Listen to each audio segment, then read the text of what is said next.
Good Friday evening, Internet friends. I'm Chief Meteorologist Mike Everett here in the King 5 newsroom. It's been a very active news day today.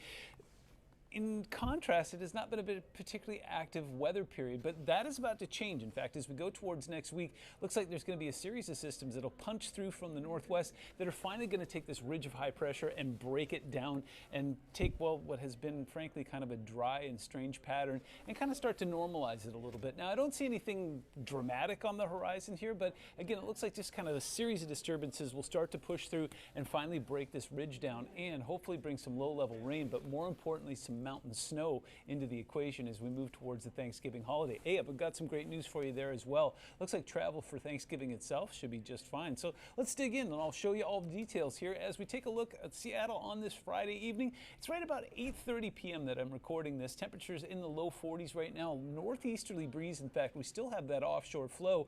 The one thing I'm encouraged by, though, are those numbers coming up. 55% humidity and 25 dew point. We were in the single digits as far as the dew point goes last night, and we had 25% humidity. So if you were wondering why you were thirsty and why your eyes were burning and your lips were chapped, it was because we had very little moisture in the atmosphere. The culprit continues to be that offshore flow, but what you're noticing here is we go overnight into Saturday, you're seeing lots of calm. In fact, it's going to be calm pretty much all the way up and down Puget Sound to start the day off on Saturday. That's one of the hallmarks of high pressure is while that ridge is right on top of us, you don't see a whole lot of circulation taking place. You'll still see a light offshore pattern, especially along the Strait of Juan de Fuca out towards the coast, where it will get a bit breezy out towards Hoquiam, and we'll see gusts in the mid-20s.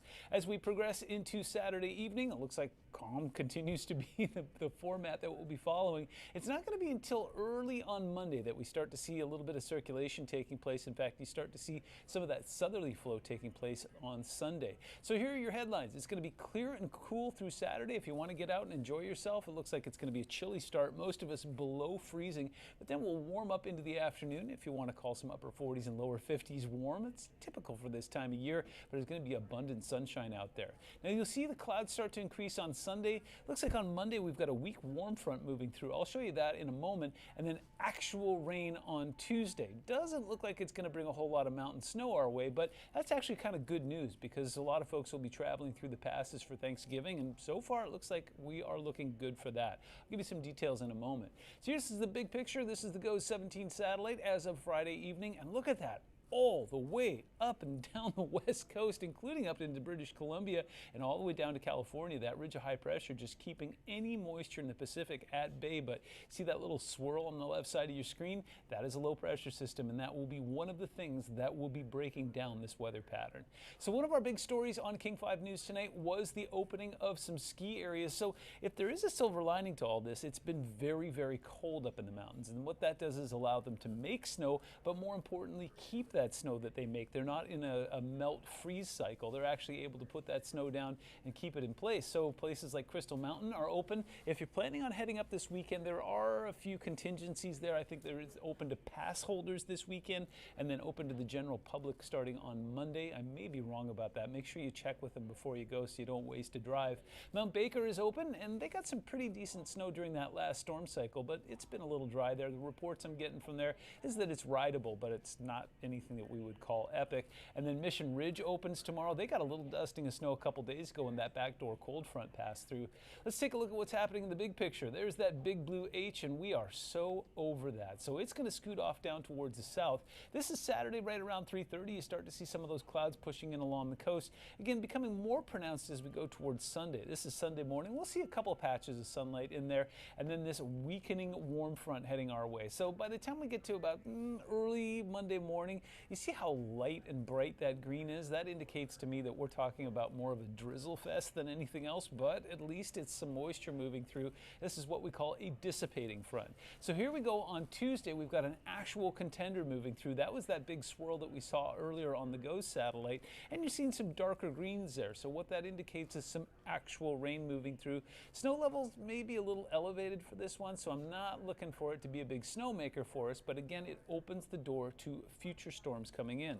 This is Thursday, and what's significant about that is it's Thanksgiving, so I expect a lot of cloud cover across the region. It'll be fairly gray out there, but as you can see, that next storm system is kind of a couple days away, so looks like we won't be looking at any travel impacts. Everybody should be able to get to where they need to go just fine. Overnight lows are going to be on the chilly side tonight. In fact, most of us will be touching down below freezing overnight tonight, especially down towards South Sound, where it has been very chilly as of late. Mid-20s in Olympia, Shelton, Chehalis. Looks like we'll be right at the freezing mark in Forks, and then up towards Bellingham and Mount Vernon. What we've got going for us there is some lighter winds, so we're not seeing that Fraser outflow, but still, despite that, we'll be in the upper 20s overnight tonight in Bellingham, lower 30s in Mount Vernon, and take a look at that. 13 degrees in Omak, 21 in Wenatchee, 18 in Ellensburg. Here's what temperatures do on Saturday. Expecting some bright sunshine out there, possibly a little bit of early morning fog near the Puget Sound, but other than that, I think we're going to be just fine. Some 50s off towards Redmond. We'll see 48 in Shelton. We'll try for 50 in Auburn, 49 in Federal Way, and out towards the coast, it looks like it's going to be a great day if you want to wear a puffer out there and do a little beach combing. 52 in Forks, 53 towards Cannon Beach, and then, well, it's cold off towards the east. We saw those overnight lows in the teens, so yeah, we're only going to warm into the upper 20s and even some mid-30s across the region on Saturday. So it's going to be a chilly start, a sunny afternoon. We'll see that cloud cover increase on Sunday. It looks like we'll see a drizzle fest on Monday, some actual rain on Tuesday, and then things should quiet down nicely for the Thanksgiving holiday. And then it looks like by the time we get to the Thanksgiving itself and beyond, now the window is open for some storms to move in. We're really looking forward to building some snowpack and getting a little bit of moisture into the gauges because we've been running deficient for quite a while now. There it is in a nutshell. Hope you have a safe and happy weekend, and remember, always keep looking up. I'm King 5 Chief Meteorologist Mike Everett. We'll see you soon.